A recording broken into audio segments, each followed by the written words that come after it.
Election তার সময় মতো ফেব্রুয়ারির প্রথমার্ধে হবে।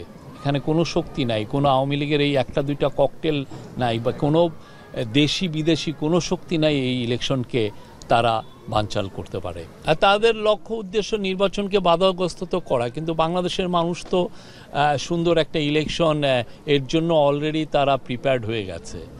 তারা যে দেশের সত্যিকার অর্থে তাদের যে কোনো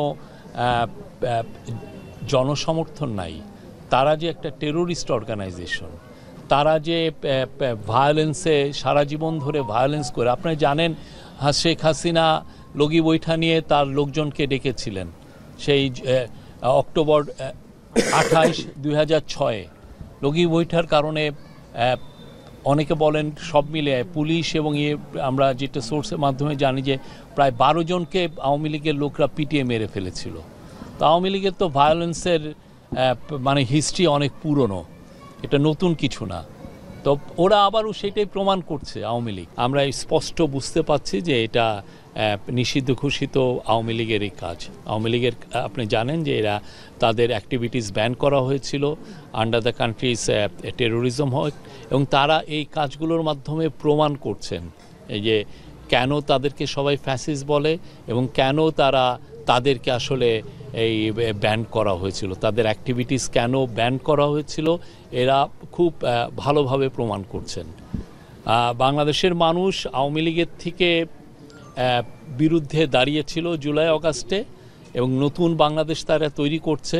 এবং এই বাংলাদেশে যে আওয়ামী লীগের কোনো ঠাঁই নাই, যে ভায়োলেন্স যারা করে সেটা আওয়ামী লীগের লোকরাই প্রমাণ করছে তাদের কর্মকাণ্ড দিয়ে। আর গত 24 ঘন্টায় মোট ঢাকা মেট্রোপলিটন পুলিশ আমাদেরকে জানিয়েছে যে 40 জনের মতো অ্যারেস্ট হয়েছেন। আমরা যাদেরকে কোনো ক্রিমিনাল অ্যাক্টিভিটিসে পুলিশ যাদেরকে দেখছে তাদেরকে অ্যারেস্ট করছে। দুইটা ঘটনা আছে, একটা ঘটনায় পুলিশকে লক্ষ্য করে ককটেল মেরেছে, আর একটা ঘটনায়ও পুলিশকে একটা ককটেল মেরেছে। আমাদের পুলিশের ধারণা এটা আসলে পুলিশকে লক্ষ্য করেই মেরেছিল। তো এগুলো প্রত্যেকটা ঘটনায় চুলচেরা বিশ্লেষণ করা হচ্ছে, এবং যারা যারা এগুলোর সাথে জড়িত সবাইকেই পুলিশ অ্যারেস্ট করবে এবং তাদের বিরুদ্ধে বাংলাদেশের আইনে যে ব্যবস্থা আছে সে ব্যবস্থা নেওয়া হবে। পলিটিক্যাল পার্টি থাকলে একটু মতভেদ থাকতেই পারে, বাট আমরা এটাকে খুব সিরিয়াস কোনো ইস্যু মনে করছি না।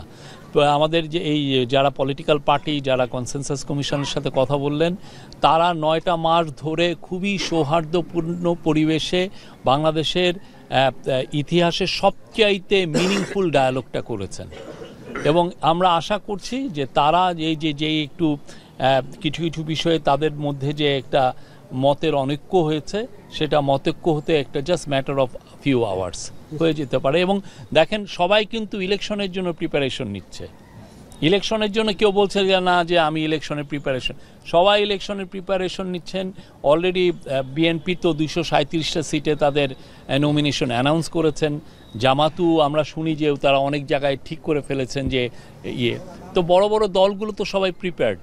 আমরা খুব ভালো ইলেকশন দেখব, এবং আমরা প্রফেসর ইউনূস যেটা সবাইকে প্রমিস করেছেন, এটা বাংলাদেশের ইতিহাসে one of the best election হবে।